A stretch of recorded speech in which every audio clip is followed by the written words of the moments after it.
Hey everyone, and welcome back to the channel. Have you ever thought about your refrigerator or your pantry? That well-stocked, reliable source of food you have right in your home. It's pretty amazing, isn't it? But what did people do thousands of years ago, long before refrigerators, supermarkets, or even corner stores existed? How did they ensure they had enough to eat, especially when hunting was unpredictable or when plants weren't in season? Well, the answer is ingenious, and it's walking around on four legs. Early humans figured out something revolutionary. Instead of just hunting animals, they could rear them. This was a game changer. Think about it. Instead of a one-time meal from a successful hunt, they created a living, breathing, and multiplying food source. This is what archaeologists and historians sometimes call a store of food on the hoof. Let's break down why this was so brilliant. First off, animals like goats, sheep, and cattle reproduce. If you manage your herd carefully, a few animals can turn into many over time. This creates a sustainable supply. You don't have to constantly go out on dangerous hunts, facing uncertainty every single day. You have your food supply right there, near your settlement.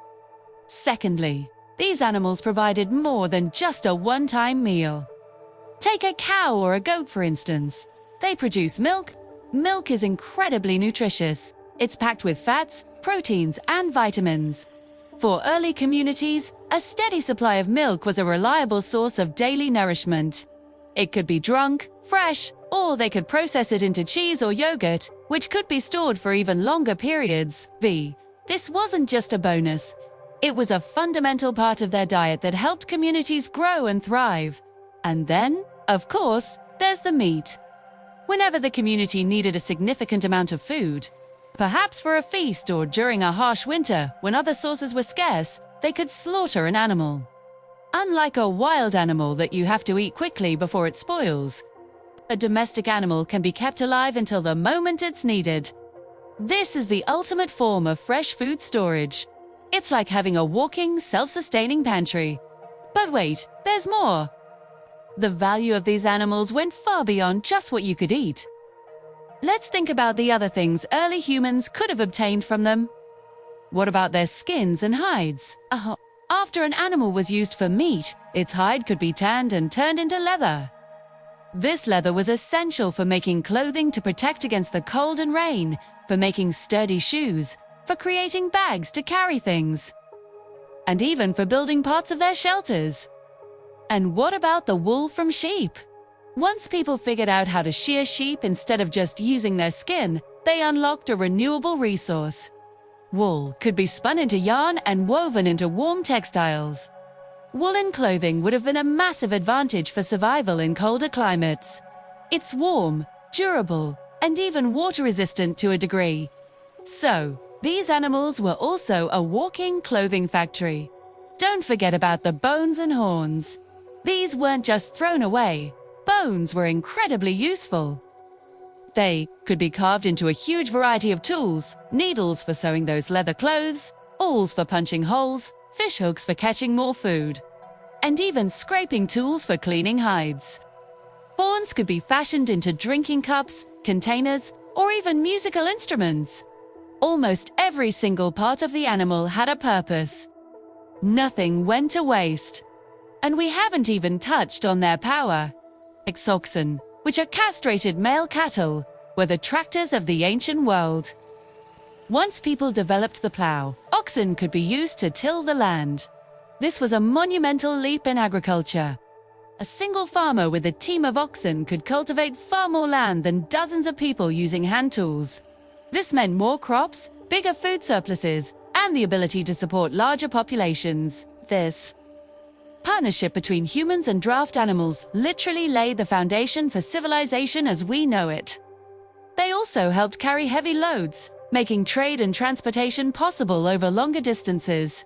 So, when we say animals were a store of food, it's really an understatement. They were a store of food, a clothing factory, a toolkit, and a power source, all rolled into one. They provided security, stability, and the resources necessary for human societies to grow in complexity. Now, let's fast forward to today.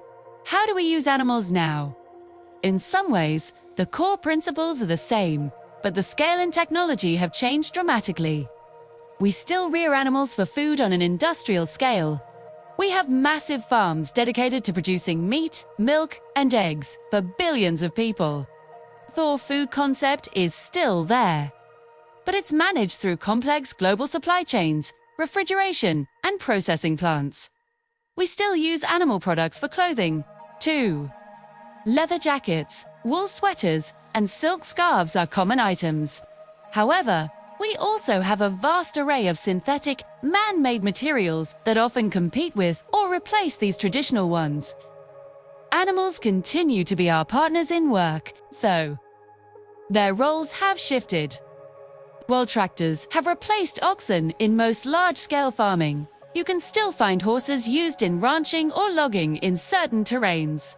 And, of course, we have service animals, like guide dogs for the visually impaired or therapy animals that provide comfort and support.